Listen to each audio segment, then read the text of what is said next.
ขอความนอบน้อมจงมีแก่พระรัตนตรัยคือคุณพระพุทธเจ้าพระธรรมพระสงฆ์ถวายความเคารพพระเทลานุเทระเจริญพรออกเป็นญาติโยมทั้งบ้านทั้งเรือน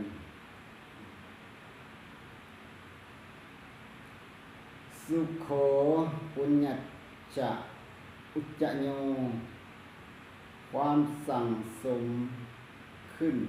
ซึ่งบุญนำสุขมาให้บุญคือสภาวะที่เป็นสุขเป็นสภาวะที่สำหรับจิตใจของคนให้สะอาดจากบาปเมื่อบมีบาปอันเป็นเหตุแห่งทุกข์จิตใจก็เป็นสุขเหตุแห่งบุญนั่นมีอยู่3ประการคือ1ทานะไมบุญสำเร็จบุญสำเร็จด้วยการให้ทาน2ศีลไมบุญบุญสำเร็จด้วยการรักษาศีล3ภาวนาไมบุญบุญสำเร็จด้วยการเจริญภาวนาบุญนั้นเฮาสามารถ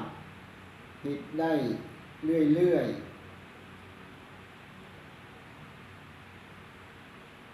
เฮ็ดได้อยู่บ่ยาเฮ็ดได้หลายๆเท่าที่อยากจะเฮ็ดและมีกำลังทำและเมื่อทำหลายขึ้น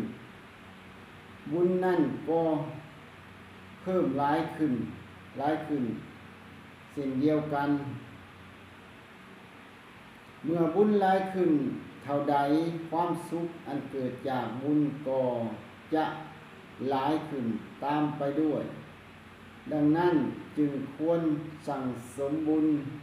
เอาไว้ให้หลายๆเท่าที่จะทำได้ขอเจริญในธรรม